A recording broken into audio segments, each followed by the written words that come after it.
ನಗರದ ಎಪಿಎಂಸಿ ಮಾರುಕಟ್ಟೆಯಲ್ಲಿ ಹಮಾಲಿಗರ ಕ್ಷೇಮಾಭಿವೃದ್ಧಿ ಸಂಘದ ವತಿಯಿಂದ ವಿಶ್ವ ಕಾರ್ಮಿಕ ದಿನಾಚರಣೆ ಶಿಸ್ತಿನಿಂದ ನಡೆದಿತ್ತು.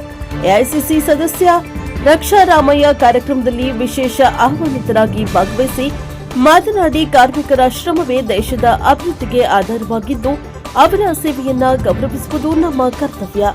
ಯಾವುದೇ ಕೆಲಸ ಚಿಕ್ಕದೂ ಅಲ್ಲ. ದಿನವಿಡೀ ದುಡಿಯುವ ಕಾರ್ಮಿಕರ ಜೀವನ ಅಭಿವೃದ್ಧಿ ಕಂಡರೆ ದೇಶವು ಅಭಿವೃದ್ಧಿ ಕಾಣುತ್ತದೆ. ಚಿಕ್ಕಬಳ್ಳಾಪುರದಲ್ಲಿ ಹಮಾಲಿಗರಿಗಾಗಿ ನಿವೇಶನ ಒದಗಿಸುವ ಬಗ್ಗೆ ಸರ್ಕಾರದ ಗಮನಕ್ಕೆ ತರುವ ಭರವಸೆಯನ್ನ ನೀಡಿದರು.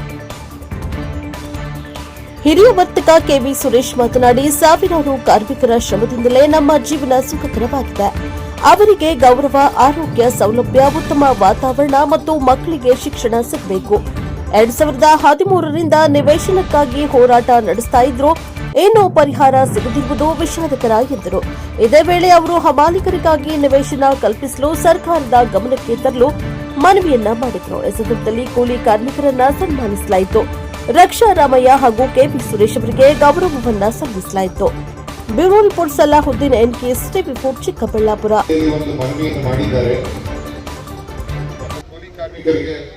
ಕೂಲಿ ಕಾರ್ಮಿಕರಿಗೆ ಒಂದು ವಸತಿಯ ಜಾಗ ಈ ಒಂದು ಅಂತ ಒಂದು ಮನವಿ ಬಂದು, ಖಂಡಿತ ಈ ಒಂದು ಮನವಿಯನ್ನು ನಮ್ಮ ಶಾಸಕರು ಮತ್ತೆ ನಮ್ಮ ಮಂತ್ರಿಗಳು ತಿಳಿಸಿ ನಮ್ಮ ಮುಖ್ಯಮಂತ್ರಿಗಳ ಹತ್ರ ಈ ಒಂದು ಅವಕಾಶ ಪ್ರತಿಯೊಬ್ಬರು ಮಾಡಿಕೊಡ್ಬೇಕು ಅಂತ ನಮ್ದು ಒಂದು ಇಚ್ಛೆ ಇದ್ದು, ಇದು ಖಂಡಿತ ನಿರ್ವಹಿಸ್ತೀವಿ ಅಂತ ಒಂದು ವಿಷಯ ನಿಮಗೆಲ್ಲ ಹೇಳ್ತಾರೆ. ನಿಮಗೆಲ್ಲ ಗೊತ್ತಿರುವ ಹಾಗೆ ಈ ನಮ್ಮ ಚಿಕ್ಕಬಳ್ಳಾಪುರ ಇಲ್ಲಿನ ಒಂದು ಮಾರ್ಕೆಟ್ನ ಪ್ರಭಾವ ಏನಂದ್ರೆ, ಬೆಂಗಳೂರು ಒಂದೇ ಅಲ್ಲ. ನಾನು ಒಂದ್ಸಲ ಡೆಲ್ಲಿಗೆ ಹೋಗಿದ್ದಾಗ ಆ ಡೆಲ್ಲಿ ನಾವು ನಿಮ್ದೆಲ್ಲ ಸೋರ್ಸಿಂದ ಬರ್ತೇನೆ ಅಂತ ಕೇಳಿದಾಗ, ಡೆಲ್ಲಿ, ದೇಹರಾದೂನ್ ಇರ್ಬೋದು, ಬಾಂಬೆ, ಮಡ್ರಾಸ್, ಚೆನ್ನೈ, ಹೈದರಾಬಾದ್ ಭೋಜನದ ವ್ಯವಸ್ಥೆ, ಯಾವುದೇ ಒಂದು ರೀತಿಯ ಕಷ್ಟ ಸುಖ ಆಗಿರ್ಲಿ, ಎಲ್ಲ ನಮ್ಮ ಕಾರ್ಮಿಕರ ಜೊತೆ ನಾವೆಲ್ಲ ಸದಾ ಜೊತೆ ಇರ್ತೀವಿ. ಸುರೇಶ್ ಅಣ್ಣ ಮತ್ತೆ ಎಲ್ಲ ಅವರು ತಂಡದವರು ಮತ್ತೆ ಇದರ ಅಧ್ಯಕ್ಷರು, ಉಪಾಧ್ಯಕ್ಷರು ಮತ್ತೆ ಎಲ್ಲ ನಮ್ಮ ನಾಯಕರು, ನಮ್ಮ ರವಿ ಅವರು, ಎಲ್ಲ ನಾಯಕರುಗಳು ಜನರ ಒಂದು ಹಿತಕ್ಕಾಗಿ ಕೆಲಸ ಮಾಡಬೇಕಾದ್ರೇನೆ ಈ ನಮ್ಮ ದೇಶ, ಈ ನಮ್ಮ ರಾಜ್ಯ, ಈ ನಮ್ಮ ಜಿಲ್ಲೆ ಇನ್ನು ಮುಂದೆ ಹೋಗುತ್ತೆ. ಈ ಒಂದು ವೇದಿಕೆ ಮೇಲೆ ಒಂದು ಅವಕಾಶ ಮಾಡಿಕೊಟ್ಟಿದ್ದಕ್ಕೆ ನಮ್ಮ ಸುರೇಶನಿಗೆ ಕೈಗಳು ದೇವರ ಕೈಗಳಿಗಿಂತ ಕಡಿಮೆ ಇಲ್ಲ ಎಂಬ ಮಾತು ನಿಜಕ್ಕೂ ಅರ್ಥಪೂರ್ಣವಾಗಿದೆ. ನಮ್ಮ ಸಮಾಜದ ನಿಜವಾದ ಶಕ್ತಿ ಅರಮನೆಗಳಲ್ಲಿ ಕುಳಿತವರಲ್ಲ, ಬೆವರಿನ ಹನಿಗಳನ್ನು ಮುತ್ತಿನಂತೆ ಸುರಿಸಿ ದೇಶ ಕಟ್ಟುವ ಕಾರ್ಮಿಕರಲ್ಲಿದೆ. ಒಂದು ಕಟ್ಟಡ ಎತ್ತರವಾಗಿ ನಿಂತರೆ ಅದರ ಹಿಂದೆ ಕಾರ್ಮಿಕರ ಶ್ರಮ ಇದೆ. ಹೊಲ ಹಸಿರಾಗಿದ್ದರೆ ರೈತನ ಶ್ರಮ ಇದೆ.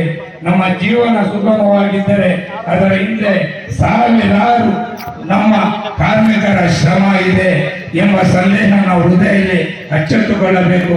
ಕಾರ್ಮಿಕರಿಗೆ ನ್ಯಾಯಯುತವಾಗಿ ವೇತನ, ಸುರಕ್ಷಿತ ಕೆಲಸ, ವಾತಾವರಣ, ಆರೋಗ್ಯ ಸೌಲಭ್ಯ ಮತ್ತು ಶಿಕ್ಷಣ ಅವಕಾಶಗಳು ದೊರೆಯಬೇಕು. ಏಕೆಂದರೆ ಕಾರ್ಮಿಕರ ಮನೆ ಬೆಳಗಿದರೆ ರಾಷ್ಟ್ರದ ಭವಿಷ್ಯ ಬೆಳಗುತ್ತದೆ. ದೇಶದ ಅಭಿವೃದ್ಧಿ ನಿಜವಾದ ಅಡಿಪಾಯ ಕಾರ್ಮಿಕರೇ. ಅವರ ಕಲ್ಯಾಣವಿಲ್ಲದೆ ಅಭಿವೃದ್ಧಿ ಎಂಬ ಪದವೇ ಅಪೂರ್ಣ. ಆದ್ದರಿಂದ ಇಂದು ನಾವು ಎಲ್ಲರೂ ಒಂದಾಗಿ ಘೋಷಿಸೋಣ, ಕಾರ್ಮಿಕರ ಗೌರವ ನಮ್ಮ ಹೆಮ್ಮೆ, ಅವರ ಕಲ್ಯಾಣ ನಮ್ಮ ಕರ್ತವ್ಯ. ಪ್ರತಿಯೊಬ್ಬ ಕಾರ್ಮಿಕನಿಗೆ ಗೌರವ, ಸಮಾನತೆ ಮತ್ತು ನ್ಯಾಯ ಸಿಗುವ ಸಮಾಜವನ್ನು ನಿರ್ಮಿಸುವ ಸಂಕಲ್ಪ ಮಾಡೋಣ. ಒಬ್ಬ ಕಾರ್ಮಿಕನ ಕಣ್ಣೀರು ಒರೆಸುವುದು 1000 ಭಾಷಣಗಳಿಗಿಂತ ದೊಡ್ಡ ಸಾಧನೆ. ಕಾರ್ಮಿಕರ ಕೈಗಳಲ್ಲಿ ದೇಶದ ಭವಿಷ್ಯದಲ್ಲಿದೆ. ಆ ಕೈಗಳನ್ನು ಬಲಪಡಿಸುವುದು ನಮ್ಮ ಜವಾಬ್ದಾರಿ. ಕಾರ್ಮಿಕರ ನಾವು ಎಲ್ಲ ಶ್ರಮಕ್ಕೆ ಶಿರಸ ವಹಿಸಿ ನಮಿಸಿ, ಕಾರ್ಮಿಕನ ನಗು ರಾಷ್ಟ್ರದ ಗೆಲುವು ಎಂಬ ಘೋಷಣೆಗೆ ಮುಂದೆ ನಗೋಣ. ಧನ್ಯವಾದಗಳು. ಮತ್ತೆ ಕಾರ್ಯಕ್ರಮದಲ್ಲಿ 2013ರಿಂದ ಹೇಳ್ತಾನೆ ಇದ್ದೀವಿ, ನಮ್ಮ ಕಾರ್ಮಿಕರು ನಿರ್ಗತಿಕರು ಮನೆ ಇಲ್ದಿರ ಜಾಗ ಇಲ್ದಿರ ಎಷ್ಟೋ ಜನ ಈಗ ಬಾಡಿಗೆ ಮನೆಗಳಲ್ಲಿದ್ದಾರೆ. ಅವ್ರಿಗೆ ಬಾಡಿಗೆ ಕಟ್ಟಕ್ಕೂ ಕಷ್ಟವಾಗ್ತಾ ಇದೆ. ಎಲ್ಲರೂ ಸ್ಟೇಜ್ ಮೇಲೆ ಹೇಳೋಗ್ತಾರೆ, ನಾವು ಇವಾಗ ಮಾಡ್ತೀವಿ ಅವಾಗ ಮಾಡ್ತೀವಿ ಅಂತ. ನಾವು APMCನ ಒಂದಿನ ಬಂದ್ ಮಾಡಬೇಕು ಅನಿಸ್ತೈತೆ. ಯಾಕಂದ್ರೆ ನಮ್ಗೆ ಕೆಟ್ಟ ಹೆಸರು ಬರಬಾರ್ದು ಅನ್ನೋ ಉದ್ದೇಶ ನಮಗಿದೆ. 2013ರಿಂದ ಅವ್ರ ಹೆಸರು ಹೇಳಬೇಡ, ಆವಾಗಲಿಂದ ಇವತ್ತುವರೆಗೂ ಯಾರೊಬ್ಬರು ನಮ್ಮ ಕಾರ್ಮಿಕರಿಗೆ ಸ್ಪಂದಿಸಲಿಲ್ಲ.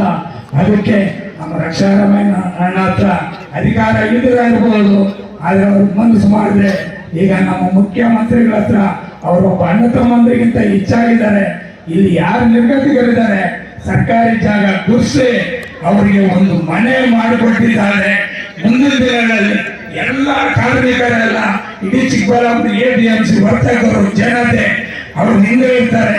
ಆದ್ರಿಂದ ಅವರಿಗೆ ಈ ಕಾರ್ಮಿಕರ ದಿನಾಚರಣೆ ಪರವಾಗಿ ಅವ್ರು ಗೊತ್ತಾಗವಾಗಿ ಹೇಳ್ತೀನಿ, ಇದನ್ನು ಮಾಡಿಕೊಡ್ಲೇಬೇಕು. ಇದು ನಿಮ್ಮ ಕೈಯಲ್ಲಿ ಆಗುತ್ತೆ, ಯಾರ ಕೈಯಲ್ಲಿ ಆಗದಿರೋ ಕೆಲಸ. ಯಾಕೆಂದ್ರೆ ಉದಾಹರಣೆ ಕೈವಾರ ತಾಜ್ಮಹಲ್ ದೇವಸ್ಥಾನ ತಿಳ್ಕೊಳ್ಬೇಕು ಅಂದ್ರೆ ನಮ್ಮ MS ರಾಮಯ್ಯನವರು ಅಂತ ಹೇಳಿದ್ರೆ ತಪ್ಪಾಗಲಾರದು. ಅದರಿಂದ ಒಂದು ಕೈವಾರದಲ್ಲಿ ನೂರಾರು ಜನ, ಸಾವಿರಾರು ಜನ ಜೀವನ ಮಾಡ್ತಾ ಇದ್ದಾರೆ. ಅದಕ್ಕೆ ಕಾರಣಕರ್ತರು ನಮ್ಮ MS ರಾಮಯ್ಯನವ್ರ ಕುಟುಂಬ ಅಂತ ಹೇಳಿದ್ರೆ ತಪ್ಪಾಗಲಾರದು. ಅದರಿಂದ ಈ ವೇದಿಕೆ ಕಾರ್ಯಕ್ರಮಗಳನ್ನ ಮತ್ತೊಂದೇ ಅವ್ರನ್ನ ಕೈ ಎತ್ತಿ ಕೇಳ್ಕೊಂತೀವಿ, ಕಳಕಳಿಯಿಂದ ಕೇಳ್ಕೊಳ್ತೀವಿ. ನಮ್ಮ ಅಮ್ಮರಿಗೆ ಯಾರಿಗಿರಲ್ಲ ಅವ್ರು ಕೂರಿಸ್ಬಿಟ್ಟು ಒಂದು ಲಿಸ್ಟು ನಮ್ಮ ಚಂದ್ರಣ್ಣ ಅವರು, ನಮ್ಮ ಅಧ್ಯಕ್ಷರು, ನಮ್ಮ ನರಸಿಂಹಣ್ಣವ್ರು ಎಲ್ಲ ಕೊಡ್ತಾರೆ. ಅದರಿಂದ ಅವ್ರಿಗೆ ಮುಖ್ಯಮಂತ್ರಿಗಳ ಹತ್ರ ಮನವಿ ಮಾಡಿ ನಾವು ಲೀಸ್ಟ್ ಕೊಡ್ತೀವಿ. ಮೊನ್ನೆ ಎಲೆಕ್ಷನ್ ಟೈಮಲ್ಲಿ ನಾವು ಕೊಟ್ಟು ಲೀಸ್ಟು, ಆದರೆ ಅವ್ರ ಕೈಯಲ್ಲಿ ಈಗ ಆಗುತ್ತೆ. ಅದರಿಂದ ನಾವು ನಿಜವಾಗ್ಲೂ ನಮ್ಮ ರಕ್ಷಾರಾಮಣ್ಣ ಕಳಕಳಿಯಿಂದ ಕೇಳ್ಕೊಳ್ತೀವಿ, ಅವ್ರು ಮಾಡಬೇಕು ಅಂತೇಳಿ ಮತ್ತೊಮ್ಮೆ ಮನಸ್ಸನ್ನು ಹೇಳಿ ನನ್ನ